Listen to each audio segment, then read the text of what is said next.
Agar peserta didik dapat mencapai capaian pembelajaran di akhir fase, maka pendidik perlu menurunkan capaian pembelajaran atau CP menjadi tujuan pembelajaran atau TP.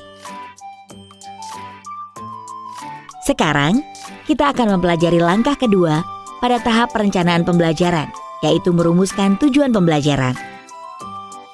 Pada tahap ini, pendidik cukup merancang tujuan-tujuan pembelajaran yang lebih operasional dan konkret terlebih dahulu. Proses mengurutkan tujuan pembelajaran akan disusun pada tahap berikutnya.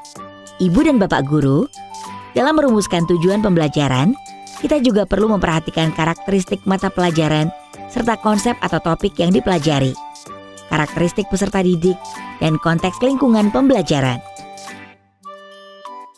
Ibu dan Bapak guru, tujuan pembelajaran sebaiknya memuat dua komponen utama, yaitu kompetensi dan ruang lingkup materi. Kompetensi yaitu kemampuan atau keterampilan yang perlu ditunjukkan atau didemonstrasikan oleh peserta didik. Untuk menentukan kompetensi, kita bisa menggunakan beberapa pertanyaan panduan seperti kemampuan apa yang perlu peserta didik tunjukkan secara konkret? Tahap berpikir apa yang perlu peserta didik tunjukkan? Lingkup materi yaitu konten dan konsep utama yang perlu dipahami pada akhir satu unit pembelajaran. Untuk kedalaman materi konten, Ibu dan Bapak dapat melihat CP dari fase sebelum dan sesudah dari fase yang diajarkan.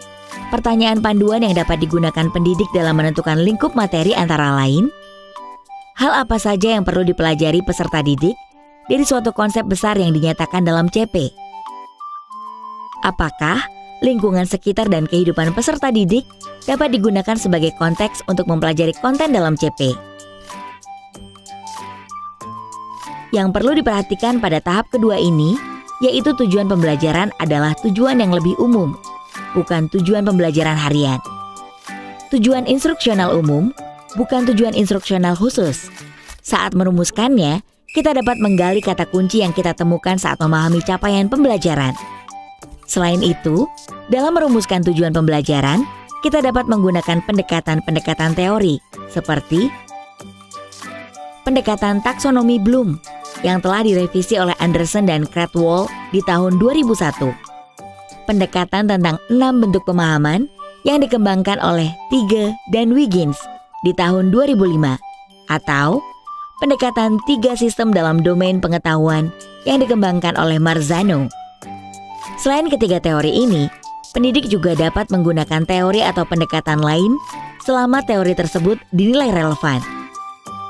Ibu dan Bapak guru, dalam merumuskan tujuan pembelajaran, ada 3 cara yang dapat kita gunakan, yaitu alternatif 1, merumuskan tujuan pembelajaran secara langsung berdasarkan CP. Alternatif 2, merumuskan tujuan pembelajaran dengan menganalisis kompetensi dan lingkup materi pada CP. Alternatif ketiga, merumuskan tujuan pembelajaran lintas elemen CP. Cara merumuskan tujuan pembelajaran dengan 3 cara ini akan dibahas lebih detail dengan menggunakan contoh pada video-video selanjutnya. Ibu dan Bapak dapat memilih alternatif yang dirasa nyaman atau sesuai dengan kebutuhan mata pelajarannya. Atau mengembangkan cara sendiri dengan menggunakan prinsip yang sama. Kita juga bisa menggunakan tujuan-tujuan pembelajaran yang sudah disediakan pemerintah pusat di platform Merdeka Mengajar. Contoh-contoh ini dapat kita gunakan langsung atau dimodifikasi. Ibu dan Bapak dapat menyesuaikan dengan kebutuhan dan proses belajarnya masing-masing.